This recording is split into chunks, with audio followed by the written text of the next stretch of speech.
तो बंधुओं, भगवान का नाम ही भवसागर से पार करता है। तो जब वो काला काला जो पुरुष था वो कौन है? कलयुग ही था। और आज राजा ने कहा, परीक्षित जी ने, आप यहाँ से चले जाओ, इस बेल को मत मारो। उसी समय जो है वो जो काला काला जो पुरुष था, जो कलयुग था, वो राजा परीक्षित जी के शरण में आ गया और कहा कि राजा जी, आप इस युग के राजा हो और आप बोल रहे हो यहाँ से चले जाओ। अरे मैं कहाँ जाऊं? सब जगह तो आपका ही राज्य चलता है, मैं जा नहीं सकता। आप मुझे कुछ स्थान दे दो रहने के लिए, मैं वहां रह लूंगा और वहां से कभी नहीं हिलूंगा। बस एक वास दे दो मुझे इस तरह से। तो आज जो है राजा परीक्षित जी ने उनको वास दिया। किसको? कलियुग को। अभ्यर्थिता सदा तस्मै स्थाने कलये ददो द्यूतं पानं स्त्रियः सोना यत्र धर्मः चतुर्विधः। राजा ने कहा, हे कलयुग, मैं तुम्हें 4 स्थान देता हूं, यहां से हिलना मत। पहला स्थान दिया द्यूतम। द्यूत का अर्थ होता है सट्टा खेलना, ताश पत्ती खेलना। बंधु, जो व्यक्ति ताश पत्ती खेलता है, सट्टा लगाता है, वहां किसका वास हो जाता है?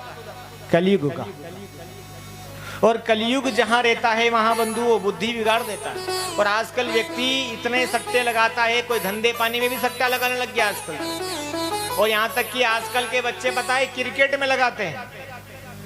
काय में लगाते हैं? बोले इतनी गेंद के साथ में इतने चौके छक्के लगेंगे, इतने पैसे आएंगे, तो उसमें सट्टा लगा रहे बंधु। ये गलत बात है बंधुओं। और ऐसा जो व्यक्ति करता है वहां पर आपके पास धन तो आ जाएगा, लेकिन उसके धन के साथ में कौन आएगा? बोलो, कलियुग। क्योंकि सट्टे में किसका वास है?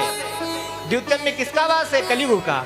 और कलियुग जिसके घर में चला जाता है बंधुओं, और आपने यदि मेहनत से भी यदि कुछ कमाया है वो भी ले जाएगा, और 2 नंबर से जो कमाया है वो भी साफ हो जाएगा। फिर कहोगे कि हमारे घर में से बरकत नहीं रहती, बीमार रहते हैं, हॉस्पिटल में पैसा जाता है। इसलिए बंधुओं, हमारे घर में जो है सही पैसा आना चाहिए।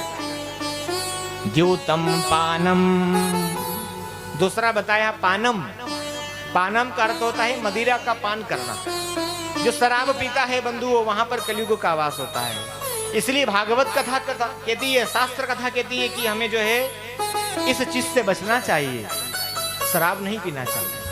जो शराब पीता है उसे उसका जीवन खराब हो जाता है।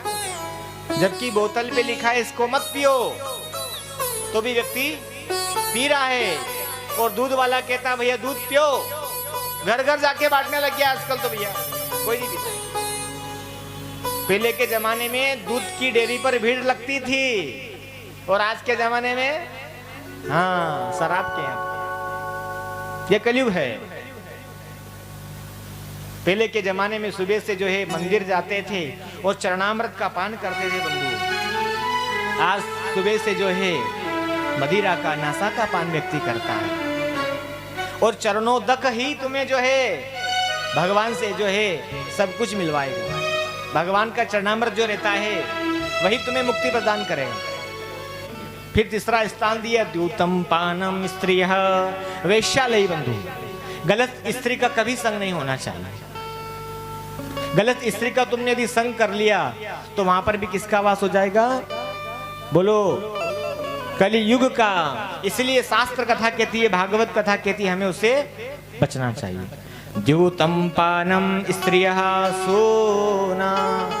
चौथा स्थान दिया है हिंसा करना, चुगली करना, कपट रखना, इधर उधर की पंचायत ज्यादा करना, तो वहां पर भी किसका वास हो जाएगा? कलियुग का। इसलिए हमें इस स्थानों से बचना चाहिए। अब ये 4 स्थान जो है राजा परीक्षित जी ने जो है कलयुग को दिया, लेकिन कलयुग बोलता है राजा जी सारे स्थान आपने गंदे दे दिए, अरे एक तो स्थान अच्छा दो कम से कम।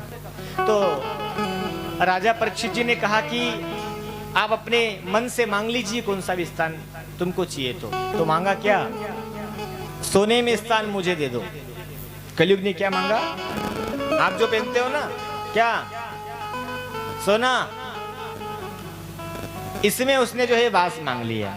तो उसी समय राजा परीक्षित जी ने कहा कि ठीक है, तुम्हारा वास सोने में हो जाए। बोलो जय श्री कृष्ण। अब आप लोग तो डर गए होंगे कि हमने भी सोना पहना है, हमारे अंदर तो नहीं आ जाए कलयुग। नहीं नहीं बंधु, भागवत कथा कहती है, शास्त्र कथा कहती है कि बंधुओं, जो 2 नंबर के पैसे से, कितने नंबर से? 2 नंबर से, चोरी से, कपट से जो पैसा कमा करके, धन को इकट्ठा करके जो सोना लाता है, उसके अंदर जो है कलयुग का वास होता है। और जो अपनी मेहनत से पैसा कमाता है, शुद्ध मति से, अच्छे विचार से, अपनी मेहनत से, उसमें तो जो है किसका वास है? भगवान का।